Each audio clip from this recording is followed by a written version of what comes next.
बिस्मिल्लाहिर्रहमानिर्रहीम। अस्सलाम वालेकुम। उम्मीद है आप सब लोग खैरियत से होंगे, अपने घरों पर महफूज होंगे।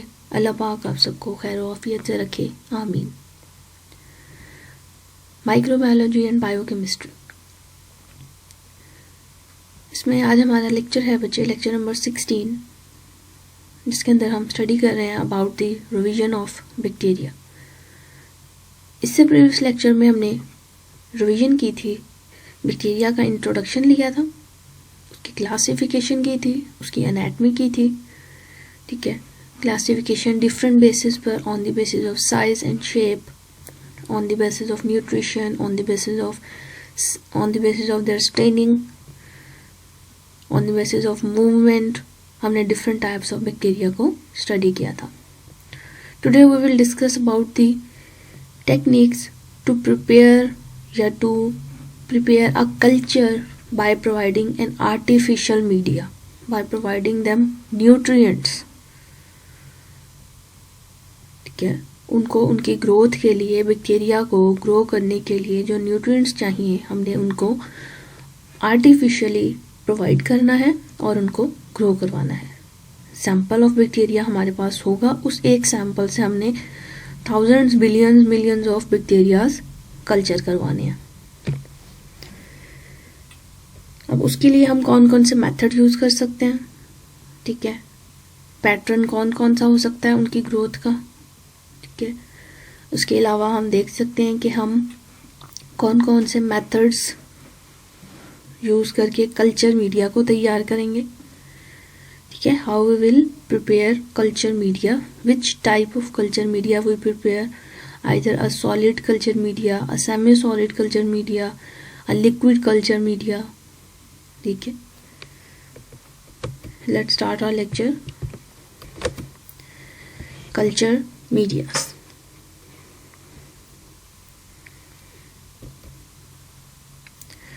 सबसे पहले हमने डेफिनेशन की थी कल्चर मीडिया की, या उसमें हमने कल्चर को डिफाइन किया कि कल्चर क्या होता है। बेसिकली माइक्रो ऑर्गेनिजम्स जिनको हम ग्रो करवाते हैं, that is called the culture. And media means all those nutrients which are needed for the growth of the culture। Culture की ग्रोथ के लिए जो जो न्यूट्रिएंट्स ज़रूरत है उसको, वो कहलाएंगे मीडिया। और कल्चर मीडिया क्या होगा, हम न्यूट्रिएंट्स प्लस कल्चर, मतलब प्लस वो कल्चर जो हमने ग्रो करवाया है plus the nutrients. May be a viral fungi culture, may be a bacterial culture। ठीक है, and what is inoculum? Inoculum is that microorganisms which is in the form of sample, in the small quantity we just use it for the growth। ठीक है, number को बढ़ाने के लिए हम start में एज अ सैंपल जिस चीज को इस्तेमाल कर रहे हैं, जिस कल्चर को यूज कर रहे हैं, दैट इज कॉल्ड इनोकुलम, जो हम लूप पे लगाकर पैटर्न ड्रॉ कर रहे हैं। कि वायरसेस को हम ग्रो नहीं करवा सकते कल्चर मीडिया प्रोवाइड करके। रीज़न क्या बताई थी आपको, कि उनके अंदर कोई बायोसिंथेटिक मशीनरी नहीं होती जो उनके मेटाबॉलिज्म को एक्टिवेट कर सके, उनको एनर्जी प्रोवाइड कर सके। वो अपने होस्ट के ऊपर, किसी लिविंग होस्ट के ऊपर डिपेंड करते हैं। वो लिविंग होस्ट के अंदर बनने वाले न्यूट्रिएंट्स का इस्तेमाल करते हैं। किसी आर्टिफिशियल मीडिया की उनको जरूरत नहीं होती, because they do not have a biosynthetic machinery. Then we have classified culture media on the basis of physical state, on the basis of chemicals, on the basis of function and their use.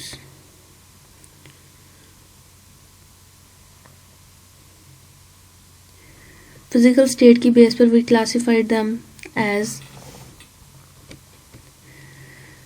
Solid media, semi solid media and liquid media. अब जब भी आप बात करेंगे physical state की base पर, तो आपने एक केमिकल याद रखना है, एगर। ठीक है, एगर सॉलिडिफाइंग एजेंट। ठीक है, सॉलिडिफाइंग एजेंट। सॉलिड और semi solid consistency jelly like consistency या हार्ड कंसिस्टेंसी मीडियम के अंदर एगर की वजह से आती है। एगर को कम या ज़्यादा किया जाता है, जिससे जो मीडिया है हमारा वो या तो सॉलिड होता है या फिर सेमी सॉलिड होता है हमारी ज़रूरत के मुताबिक। और लिक्विड मीडिया ऐसा मीडिया है जिसके अंदर कोई एगर मौजूद नहीं होता, जस्ट न्यूट्रिएंट्स होते हैं। और एगर का एज सच जो कल्चर हम ग्रो करवाना चाह रहे हैं उसके साथ कोई रिएक्शन नहीं होता, वो सिर्फ उस कल्चर को एक तरह से क्या कहना चाहिए, कंटिन्यूस बना के रखता है, मेंटेन रखता है। जैसे हम कोई इमल्जन बना रहे होते हैं तो इमल्जन में इमल्सिफाइंग एजेंट डाल देते हैं, ठीक है ना, उसको मेंटेन रखता है, उसकी ज़ाहिरी शक्ल को बरकरार रखता है, और कोई उसका काम नहीं होता। किसी डोजेज फॉर्म में हम एक्सिपिएंट्स डाल देते हैं, ठीक है, उनको स्टेबल बनाने के लिए। तो इसी तरह हम कल्चर मीडिया को स्टेबल करते हैं बाय यूजिंग एगर।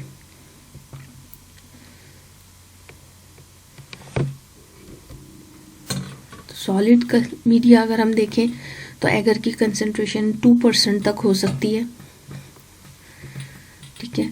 और ये क्यों यूज़ किया जाता है, साइज और शेप को फाइंड आउट करने के लिए कॉलोनी की, पिगमेंटेशन के लिए, हीमोलाइसिस के लिए, ठीक है। इन मेथड्स के इसको यूज़ कर सकते हैं सॉलिड मीडिया को। न्यूट्रिएंट एगर और ब्लड एगर इसमें एग्जांपल है हमारे पास, ठीक है। लिक्विड मीडियम की तरफ अगर हम जाएंगे then we have no agar, कोई एगर इसके अंदर ऐड नहीं होता। For in equilibrium preparation, blood culture, continuous culture, we use this type of media.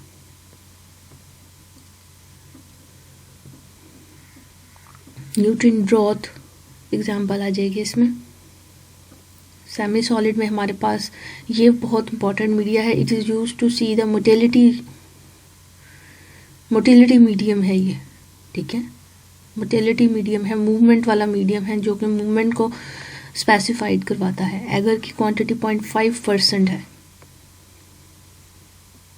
Jelly like consistency होती है।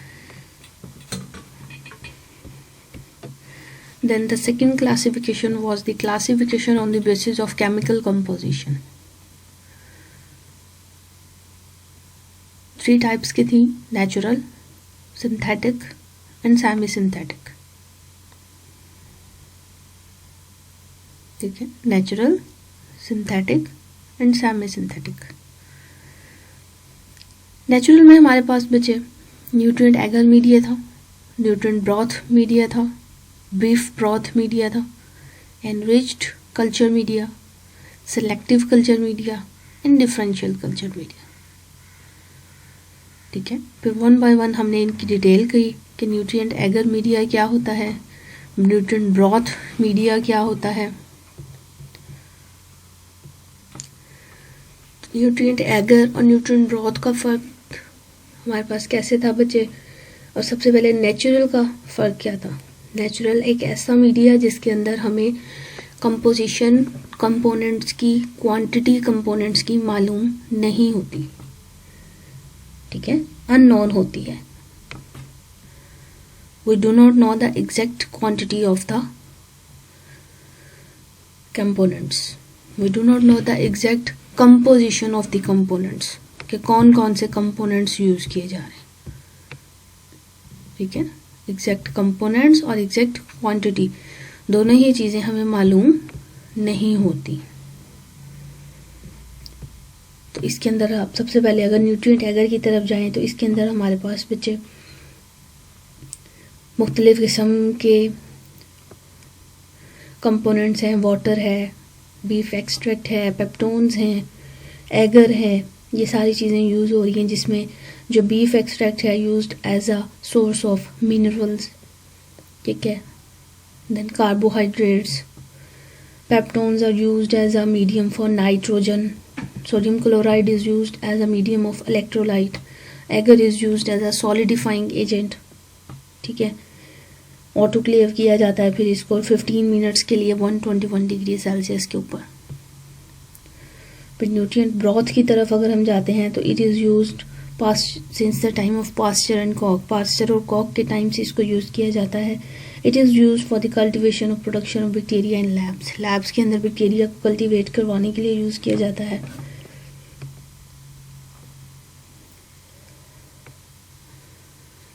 Okay, then we have enriched media, एक ऐसा मीडिया जो कि रिच होता है किसी खास बैक्टीरिया के स्पीशी के लिए।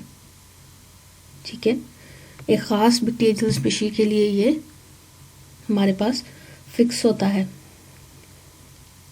तो इसमें सबसे पहले हमारे पास आ जाएगा कि न्यूट्रिएंट एगर मीडिया लेना है और उसको हमने ब्लड के साथ मिक्स करवाना है। ठीक है, यहाँ पर सॉरी एक मिस्टेक हो गई थी कि यहाँ हमारे पास जो है न्यूट्रिएंट ब्रॉथ मीडिया कुछ नहीं था।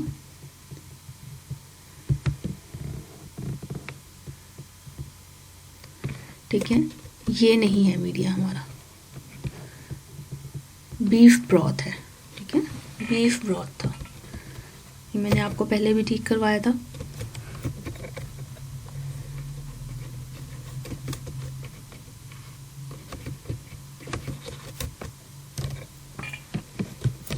ठीक है, इट्स बीफ ब्रॉथ। फिर एनरिच्ड हो गया किसी खास स्पीशी के लिए, जिसमें अब ब्लड ऐड कर देंगे तो वो ब्लड एगर हो जाएगा। अगर हम चॉकलेट ऐड कर देंगे तो चॉकलेट एगर हो जाएगा। ठीक है, खास स्पीशीज ऑफ बैक्टीरियाज के लिए यूज़ किया जाता है। जैसे चॉकलेट एगर है तो निजेरिया स्पीशीज के लिए यूज़ किया जाता है।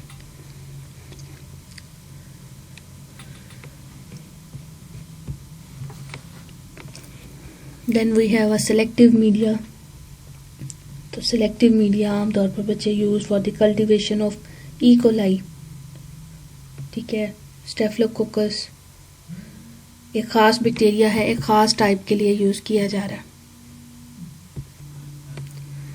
फॉर एग्जांपल अगर हम कहें कि eosin methylene blue agar media, eosin methylene blue media used for the cultivation of E coli.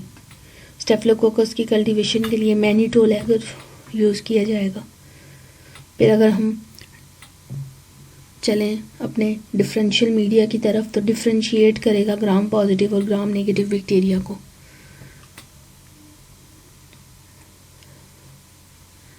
ठीक है, तो ये सारे मीडियाज थे नेचुरल, जिनकी कंपोजिशन और क्वांटिटी एग्जैक्टली हमें पता नहीं होती।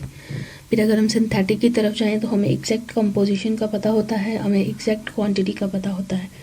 फॉर एग्जांपल हम ग्लूकोज का इस्तेमाल कर सकते हैं और एनर्जी के लिए अमोनियम फॉस्फेट इस्तेमाल करेंगे, अमाइनो एसिड्स के लिए, न्यूक्लियस के लिए। ठीक है, नाइट्रोजन हमें मिलेगी। फिर पोटेशियम फॉस्फेट की तरफ जाएंगे तो हमें डीएनए और आरएनए की सिंथेसिस में हेल्प मिलेगी। कैसे मिलेगी कि हमें फॉस्फेट प्रोवाइड होगा पोटेशियम फॉस्फेट से। फिर अगर हम सोडियम क्लोराइड की तरफ चलेंगे तो it is used to maintain the internal environment of the cytoplasm. Minerals को, आयंस को बैलेंस करेगा सोडियम क्लोराइड सिंथेटिक मीडिया में। ये हमने 5 न्यूट्रिएंट्स पढ़े थे और इनका फंक्शन पढ़ा था कि ये किस सोर्स के लिए यूज़ किए जाते हैं। फिर सेमी सिंथेटिक की तरफ अगर हम आए तो फर्दर हमने इसको क्लासीफाई किया था। इनको हमने स्पेशल मीडिया, हमने पहले इसको क्लासीफाई किया सेमी सिंथेटिक को, और हमने कहा it is known as semi synthetic media because the composition is partially known. हमें सम टाइम कंपोजिशन पता होती है, सम टाइम क्वांटिटी पता होती है। ठीक है, एग्जैक्टली कुछ पता नहीं होता। जैसे पोटैटो डेक्सट्रोज एगर है। ठीक है, पोटैटो डेक्सट्रोज एगर है, पीडीए जिसको हमने कहा था। फिर हम चले गए classification on the basis of functions, जिनको हमने स्पेशल मीडियाज का नाम दिया था, जो कि हैं enriched media, selective media, differential media, transport media, anaerobic bacteria media. ठीक है, इनकी तरफ हम गए थे, वन बाय वन हमने फिर इनको डिस्कस किया था कि व्हाट आर एनरिच्ड मीडिया। इससे पहले हम एक ऐसा मीडिया बनाया था जो कि सिंपल मीडिया था, जिसको हमने नाम दिया था बेसल मीडिया का। ठीक है, which is for the non fastidious bacteria, for the non fastidious bacteria. ठीक है, एग्जाम्पल के तौर पर हमने न्यूट्रिएंट ब्रॉथ, न्यूट्रिएंट एगर, ठीक है, पेप्टोन वाटर, इनको यूज़ किया था। हम यहाँ पे बल्कि ऐड भी कर देते हैं, डिटेल्स में हमने ऐड किया हुआ था। Bezel media,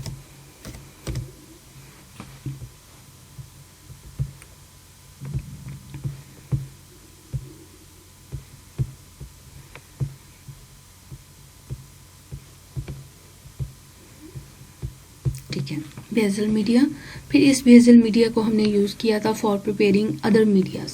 for example, if we are making enriched media, then we add extra nutrients in the form of blood, in the form of yolk, in the form of serum into the basal media। इस basal media के अंदर अगर हम इसको enriched कर दें, इसकी nutrition को enhance कर दें, ठीक है, अगर चॉकलेट यूज़ कर रहे हैं तो it will be a chocolate agar, अगर ब्लड यूज़ कर रहे हैं it would be a blood agar, enrich हो गया है किसी एक ख़ास चीज़ में। पर सेलेक्टिव की तरफ अगर हम जाएं तो it contains the ingredient that inhibit the growth of bacteria in a mixture which permit the growth of other। Sometime कुछ की ग्रोथ को इन्हांस करता है, कुछ की ग्रोथ को रोक देता है, ठीक है। एज एन इनहिबिटरी एजेंट्स इसके अंदर न्यूट्रिएंट्स यूज़ किए जाते हैं, जैसे मैनिटोल सॉल्ट एगर है, ईओसिन मिथाइलिन ब्लू है, EMB, ठीक है, किसके लिए यूज़ होता है अभी हमने पीछे डिस्कस किया। डिफरेंशियल मीडिया अगर हम देखें तो कोई ख़ास, कोई स्पेसिफिक बायोकेमिकल इसके अंदर प्रोसेस इंक्लूड नहीं होता। Another type of media is differential media. It make it easy to distinguish the colonies of one organism from the other।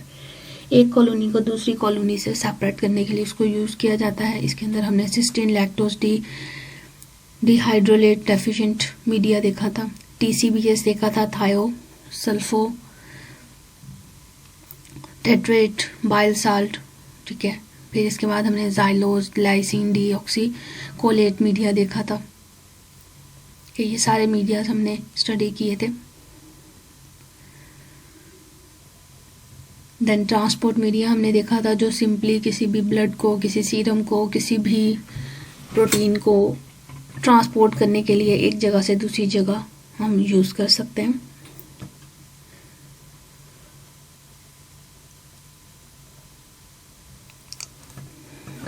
Then anaerobic था, वो बैक्टीरिया जो कि ऑक्सीजन की गैर मौजूदगी में भी सरवाइव कर सकते हैं। एज अ सप्लीमेंट उनको हम यूज़ कर सकते हैं, उनको हम प्रॉपर न्यूट्रिएंट्स देकर इन मीडिया के थ्रू हम ऑक्सीजन की गैर मौजूदगी में ट्रांसपोर्ट करवा सकते हैं।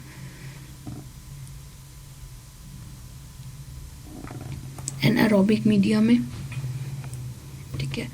Then we have studied about the techniques for the isolation, जिसके अंदर हमने मुख्तलिफ टेक्निक्स देखी, स्ट्रीक प्लेट टेक्निक देखी, पोर प्लेट टेक्निक देखी, ठीक है।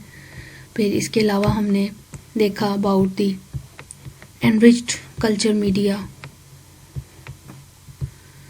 Serial dilution, then single cell dilution, ठीक है। Then we have studied about the roll tube technique। ये सारे मेथड्स हमने क्लासीफाई किए और डिटेल डिस्कस की दो मेथड्स की, which was streak plate and pour plate, ठीक है, स्ट्रीक प्लेट और पोर प्लेट। तो स्ट्रीक प्लेट की तरफ हम देखें अगर तो हमने इस तरह स्ट्रीकिंग पैटर्न ड्रॉ किए थे मुख्तलिफ तरह के,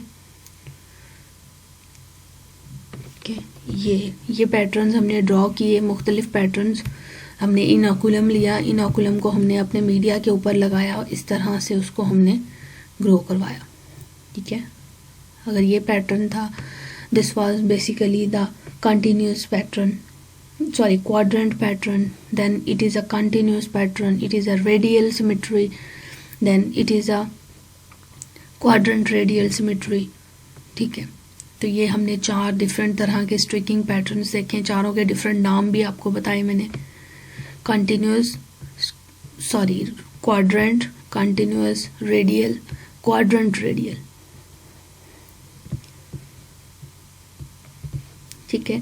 फिर हमने कहा कि the method does not ensure 100% pure culture, ये प्योर कल्चर को इंश्योर नहीं करता, क्योंकि जब हम इनोकुलम रखते हैं, सैंपल रखते हैं, स्टिकिंग ड्रॉ करते हुए कहीं ना कहीं से कोई ना कोई इम्प्योरिटी, एयर कल्चर इसके अंदर एंटर हो सकता है, हो जाता है, ठीक है। तो इसलिए ये प्योर कल्चर 100% प्योर कल्चर हमें प्रोवाइड नहीं करता। Then we have studied about the pour plate method, जिसके हमने सीरियल डायल्यूशंस बनाई थी, ठीक है।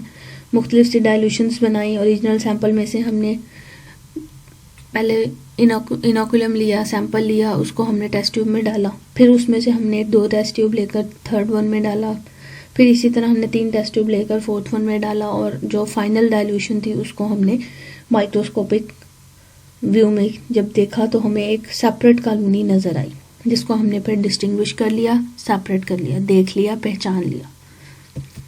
Then we have studied about the staining techniques, that was simple staining, differential staining and special staining.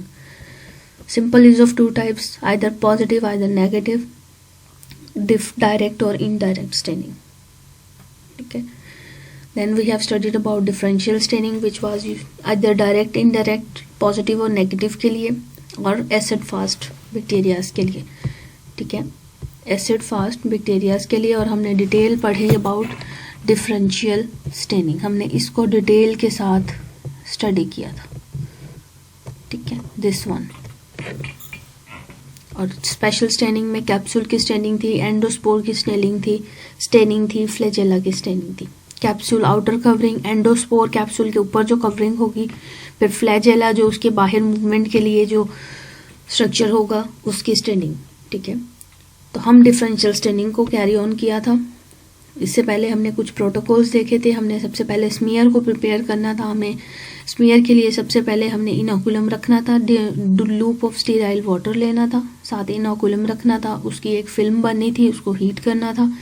Heat करने के बाद हमने जब वो सेट हो जाएगी फिर हमने उसके ऊपर स्टेन को फिक्स करना था, स्टेनिंग करनी थी, कलर देना था। तो स्मीयर प्रिपरेशन हमने यहाँ देख ली थी। Take a clear slide, add a drop of distilled water and then prepare a smear. इसके बाद हमने स्टेन देखना है कि स्टेन कैसे करना है। स्टेन 2 तरह से होगा, पॉजिटिव के लिए और नेगेटिव के लिए, ठीक है। Positive appears violet and negative appears red, ठीक है। देन हमने सबसे पहले प्रिपेयर बना लिया। पीछे जो हमने स्टेप्स लिखे थे उनको यहाँ एंटर कर देंगे कि हमने वो स्टेप्स जो हैं वो फॉलो करते हुए स्मीयर प्रिपेयर किया। फिर हमने सबसे पहले क्रिस्टल वॉयलेट कलर दिया, तो दोनों पे क्रिस्टल वॉयलेट कलर आया। फिर हमने आयोडीन ट्रीटमेंट दी, दोनों ने आयोडीन ट्रीटमेंट को लिया। फिर जैसे ही अल्कोहल डाला तो जो पॉजिटिव थे उन्होंने तो आयोडीन ट्रीटमेंट और क्रिस्टल वॉयलेट कलर को बरकरार रखा, लेकिन जो ग्राम नेगेटिव थे उन्होंने इस कलर को बरकरार नहीं रखा। फिर उसका कलर देखने के लिए हमने उसको एक और स्टेन दिया, that was counter stand which was saffron. तो पॉजिटिव ने तो वो कलर अपना बरकरार रखा, जबकि नेगेटिव ने अपना पिंक कलर रिटेन कर लिया, ठीक है। और ये कलर जो है रिटेन करते हैं due to the presence of peptidoglycan, ठीक है, due to the presence of peptidoglycan, high amount of peptidoglycan in their cell wall. और ग्राम नेगेटिव में पेप्टाइडोग्लाइकन हाई क्वांटिटी में इनके अंदर मौजूद नहीं होती, that's why they do not retain the crystal violet dye and appear as pink color after counter stain, ठीक है। तो ये हमारे टॉपिक था रिवीजन के हवाले से। ये अब अच्छे से हमने रिवाइज भी कर लिया है चैप्टर और हमने इसको डिटेल से पढ़ा भी है, ठीक है। ये वाला जो लेक्चर है ये आप अगर लिखेंगे, लिखना तो ऑब्वियसली आपने है, लेकिन आप हेडिंग देंगे रिवीजन, ठीक है, रिवीजन की हेडिंग देंगे। पॉइंट्स हैं जस्ट इसमें डिस्कस किए गए, और जो पीछे हम लिख चुके हैं उसको हमने डिटेल से किया था। नेक्स्ट हम इंशाल्लाह अपना चैप्टर स्टार्ट करेंगे अगले लेक्चर में। देखते हैं कौन सा चैप्टर हम स्टार्ट करते हैं, उसको फिर हम वो आपके टेस्ट के अंदर इंक्लूडेड नहीं है, वो आपके नेक्स्ट टेस्ट में जाएगा फिर, ठीक है। यहाँ तक आपके टेस्ट के अंदर इंक्लूडेड है पोर्शन।